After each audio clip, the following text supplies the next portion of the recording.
So round one, day one of the 2016 NFL Draft is officially in the books, and I got to tell you, what a fun, wacky, entertaining night this was. I'm glad that it was what it was, because it was a much better watch for me as a viewing experience at home than the past several day ones of the draft have been.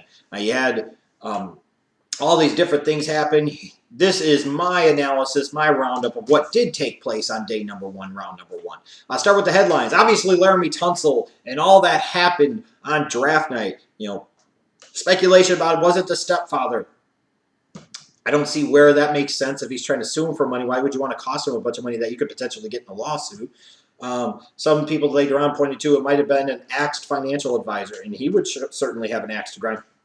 This is the type of shit to me that was so bad and so egregious that only a scorned woman, if not a baby mama, would pull this shit. Because who else would have access to the social media accounts? Because this dumbass, probably like most guys would do, because she wants to take a look and spy on you, even though you should really be looking at her and seeing what the fuck she's doing, has access to the Instagram password, the Twitter password, would have the viciousness of heart and soul to post something like this that is going to fuck with the dude and cost him millions. Who else would do that? Who else would do that? Nonetheless, as this whole saga and wacky thing played out, eventually Laremy Tunsil could exhale. You see what? Oh, fuck you! I used it. That's right. It was real gas to see him go at number 13. That's right. Eat shit.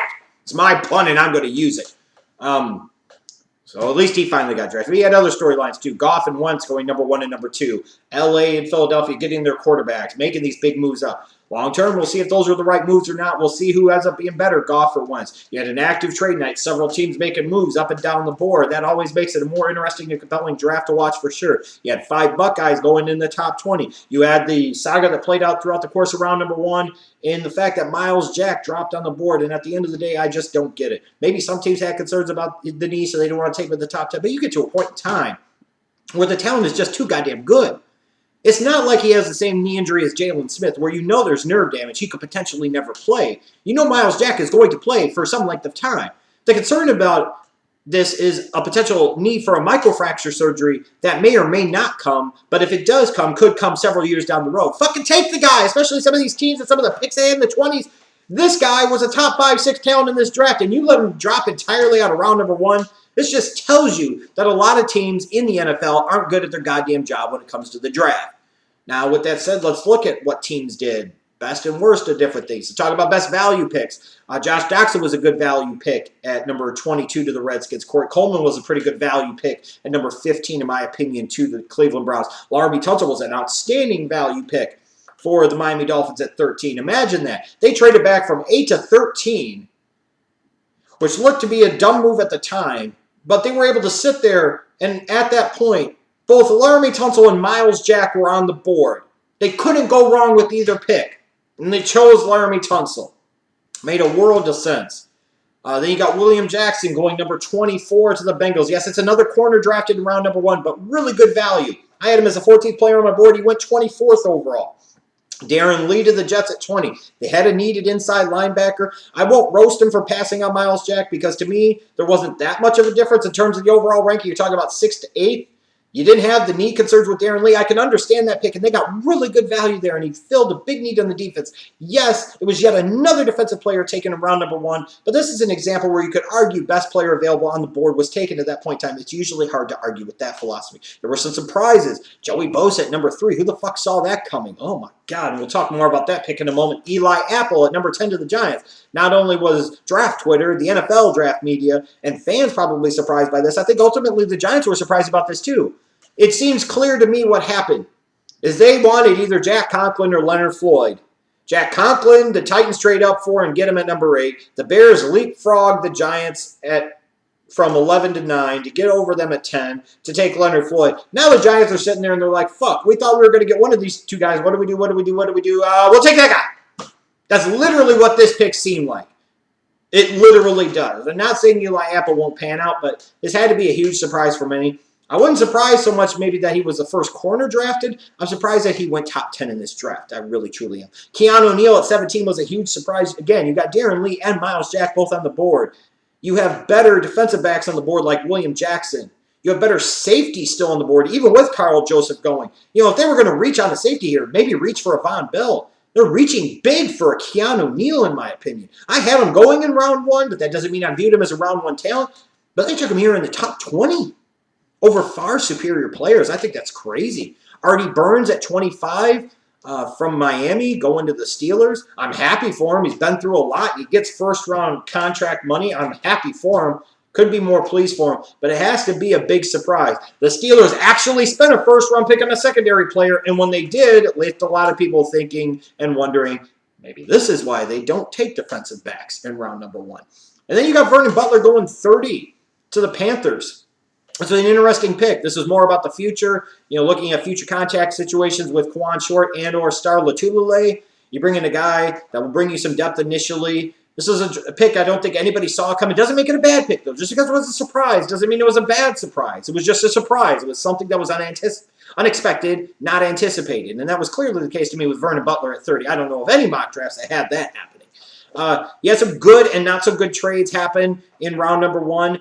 When you look at the best trades, I really love Denver trading up from 31 to 26. They only had to give up a third-round pick, which they had an additional one anyways in terms of compensatory third-rounder, to go get Paxton Lynch. This is the guy they needed to walk out of Thursday night of the draft with, and they got him. That was great. That's what they had to do. The cost wasn't too prohibitive. You can let him sit a little bit. That's fine. They had to get him. They had to move up to get him, and that's what they did. And if people don't understand that, then they don't understand the draft, and they're fucking stupid anyways. See Tim Hasselbeck. The Cleveland Browns being able to trade back from 8 to 15, getting a third-rounder, 76 overall this year, and a 2017 second-rounder from the Tennessee Titans to take a guy like Corey Coleman, the number 1 wide receiver in this class, who was a little bit of a value for them at that point in time at number 15, as he was the 11th rated player on my big board. You got a good value there, fills a huge need, and you got tremendous value in terms of additional draft pick currency and bought yourself more draft pick flexibility and strategy flexibility in this year and next year's draft by moving down from 8 to 15. That was a great trade in and of itself with the Cleveland Browns. It was. It really was. Now, in terms of worst trades, I got to look at LA. They traded up from 15, gave up both second rounders they had, picks 43 and 45, pick 76, a 2017 first rounder, a 2017 third rounder, to go up to number 1 overall to take, in my opinion, the number 2 quarterback in this draft class. At least if you're going to make that move and you're going to surrender that much of an arsenal of picks, at least get the better quarterback. And to me, they didn't get the better quarterback. I think Goff can be a franchise quarterback, and I think he's a good prospect. I mean, he was 7th on my big board, so I'm not trying to slay the pick. I'm just saying, in general, the Rams gave up a lot to move up when they were not just a quarterback away. And if you think they were a quarterback away, you're crazy, because their defense isn't even elite. Let alone talk about their offense and all the holes and deficiencies they've got on that side of the ball. And now they lack the draft pick currency this year and also, frankly, next year as well in order to be able to address those areas, meaning they're going to have to spend big in free agency, which is not a way that you want to sit there and build your team long-term for success at the National Football League level when you're trying to be a championship contender. It's not how you want to do it. Rams gave up a ton to go get the second-best quarterback in this draft. I don't get it. And then the Tennessee Titans, trading up from 15 to 8 to go get a right tackle in Jack Conklin. I mean, they gave up a third-rounder this year, a second-rounder next year, to take Jack Conklin. And what's astoundingly stupid to me about this is the fact that Laremy Tunsil, a guy they were considering at one point in time for the number 1 overall pick, is there on the board at number 8. Or if you stand pat at 15, you could keep those picks, and Taylor Decker is possibly going to be there. You forego both of those options to trade up to number 8 to get a guy like Jack Conklin, who will either probably play right tackle or left guard for you at the NFL level. That's just astoundingly stupid to me. If you were that concerned about the gas, I mean, come on, man. At some point in time, common sense has to set in. The guy was this talented for a reason. I'm gambling on the talent. If I'm trading back up into the top 10, I'm gambling on the Pro Bowl All-Pro talent that Laremy Tunsil is, that Jack Conklin will never be. Solid player, yes. Will he play for a number of years for them? Probably yes. Will he be a bust? Probably not.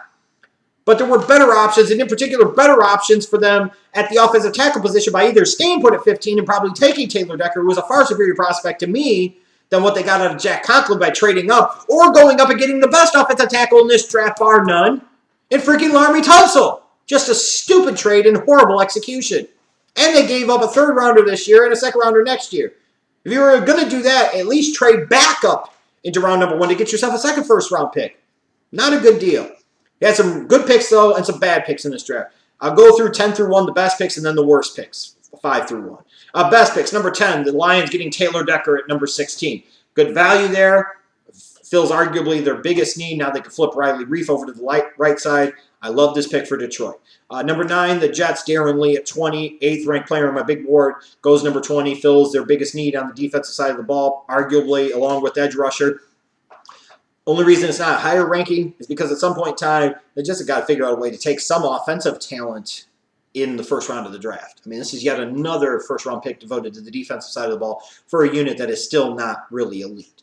Number 8, the Minnesota Vikings, taking Laquan Treadwell at 23. Solid fit, solid player, about where he should have been drafted. Just a good job by the Minnesota Vikings. Same thing with the Redskins at number 7, taking at number 22, Josh Doctson. They were even able to pick up a 6th-rounder next year. Not that it matters a whole lot, but they let the Texans panic and jump up and take Will Fuller. The Redskins were just going to take the better player in this case, which was Josh Doctson.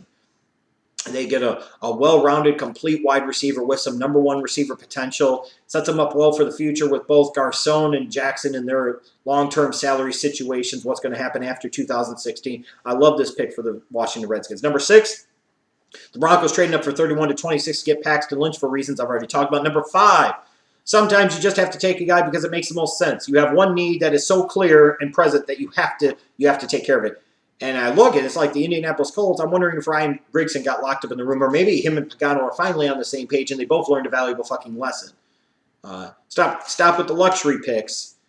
Stop with the fuck-ups. Protect your quarterback. Protect Andrew Luck. And boy, the selection of Ryan Kelly was very solid. Probably a future Pro Bowler at the NFL level. Just a solid pick at number 18. Okay value at that point in time.